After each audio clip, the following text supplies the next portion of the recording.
In the soft hush that settled over a small coastal town in ancient Greece, the first pale light of morning stretched slowly across the tiled rooftops, brushing the world awake with a gentle hand. The sea never hurried, rolled in calm strokes along the pebbled shore, its rhythmic murmurs drifting into the narrow lanes where children still slept on simple pallets woven from reeds and wool. The air carried the faint scent of olive groves warming under the earliest sunlight, and somewhere in the distance, a single rooster called out, as if reminding the world that another peaceful day had begun its slow unfurling.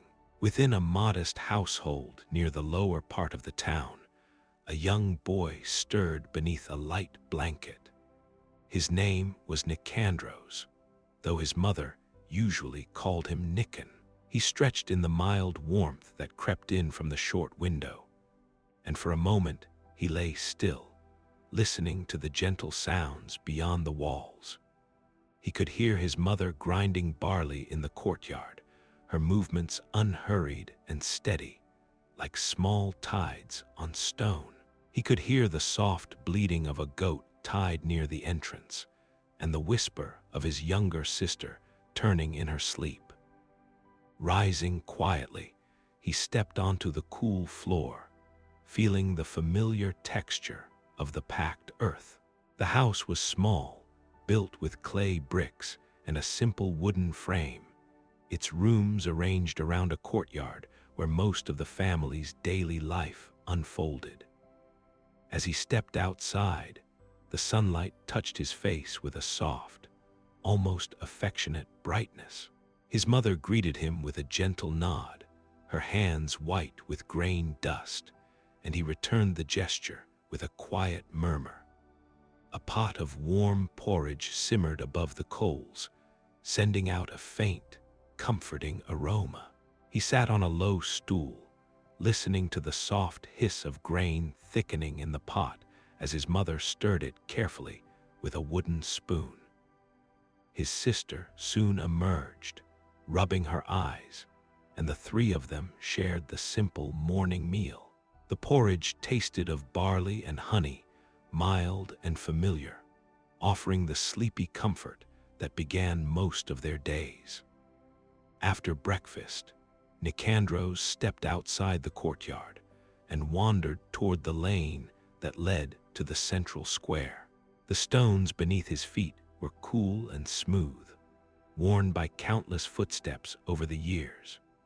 He passed houses with open doorways where voices floated out in quiet conversation, small puffs of smoke rising from modest hearths.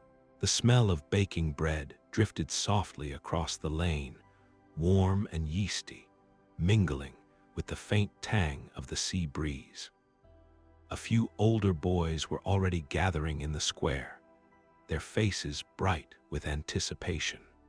For mornings were often reserved for games before the tasks of the day settled upon the town. Some carried small clay balls shaped carefully by hand, while others held sticks polished smooth by much use. These games, simple yet beloved, formed a quiet heartbeat in the rhythm of their childhood. Nicandros joined them, feeling the soft dust rise around his heels as he took his place among the group. The boys were beginning a game of Episkiros, though theirs was an easy, small-town version, played without intensity or competition. A simple line was drawn in the earth, and the clay ball, shaped only yesterday and still carrying the faint scent of sun-dried earth, was placed at the center. The rules were uncomplicated, and the laughter that came with each gentle throw carried no sharpness, only a soft camaraderie that suited the slow pace of the morning. Nearby, younger children played with dolls made of cloth and bits of wood, their tiny voices rising and falling in the gentle cadence of pretend conversations. A few toddlers clutched small clay animals, that their fathers had shaped during quiet winter evenings. At the edge of the square, where sunlight filtered between the branches of an old olive tree, a group of girls played a hopping game, balancing easily on the balls of their feet, their tunics shifting softly with each motion. The soft clatter of pebbles striking one another echoed as children arranged them into patterns on the ground for another game, one that required little more than nimble fingers and a quiet mind. The pebbles, worn smooth by time and water, clicked gently as the children picked them up one by one, their concentration steady, their movements unhurried. This game, like so many others, had no grand reward, only the mellow satisfaction of dexterity and patience. As the sun continued its slow ascent, warming the square with a steady glow, the children gradually drifted into new games. Nicandros found himself drawn to a wooden hoop leaning against the base of a column. It was a simple toy, shaped by his father months before, its surface smelling faintly of olive oil that had been used to polish it. He took a stick, curved at the end, and guided the hoop forward along the lane. The sound it made, a soft rolling hum, blended harmoniously with the quiet murmur of distant waves. Running was not hurried. It was a light, relaxed motion, carried out in easy steps that matched the peaceful flow of the morning. Each time the hoop wavered, he corrected it gently, feeling a small thrill of satisfaction as it righted itself and continued its steady course. Other children joined him, guiding their own hoops in slow, wandering paths around the square. The soft clatter of wood on stone, the rustle of tunics, the faint giggles, they all wove together into a tapestry of sound that belonged only to childhood. Later, when mothers began calling children back for small chores, the games dispersed naturally. Nicandros returned home, carrying with him the pleasant warmth of the morning sun. His mother was kneading dough for the midday bread, her hands moving with the slow, rhythmic certainty of long practice. He helped by bringing water from the cistern, lifting the clay jug carefully so that it did not slosh over the rim. The water was cool, and a faint mineral scent rose from it as he poured it into a bowl. As the bread baked under a clay cover set over coals, the household settled into its midday rhythm. His sister sat nearby, weaving a strip of wool with careful fingers, her eyes half-lidded with concentration. Outside, the sun soaked the earth in steady warmth, and cicadas began their gentle chorus, their sounds rising and falling in soothing waves. Nicandros lay on a mat for a while, listening to the quiet hum of the world around him, letting the slow passage of time wash over him like soft water. By late afternoon, when the sun had softened and shadows stretched long and cool across the town, the children once again gathered near the outskirts, where olive trees cast shifting patterns on the ground. The air carried the scent of crushed leaves and distant herbs. A few boys practiced throwing small discs made of terracotta, their motions fluid and unforced, the faint whistle of the discs slicing through the air, blending with the sound of leaves rustling overhead. Others preferred a game of hide-and-seek, weaving between low stone walls and olive trunks, their laughter muffled as the shadows lengthened. Nicandros joined them, crouching behind a gently sloping hill where the tall grasses swayed softly. He could hear footsteps nearby, light and playful, accompanied by the rustle of sandals brushing against earth. The game was unhurried, each moment stretching comfortably as the warm light of afternoon deepened into evening hues.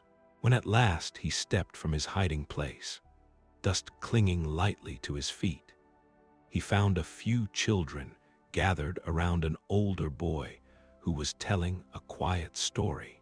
His voice carried in calm waves, describing how the gods watched over mortals, not in grand gestures, but in subtle whispers within the wind and the sea. The children listened, their eyes half dreaming, the late sunlight tracing a warm outline along their faces. His words had no urgency, no suspense, only a gentle flow that matched the tranquil rhythm of the day.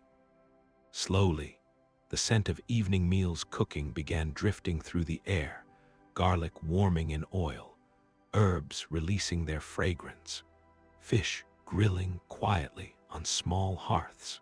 One by one, children drifted away from the gathering, heading back toward their houses as the last rays of light faded.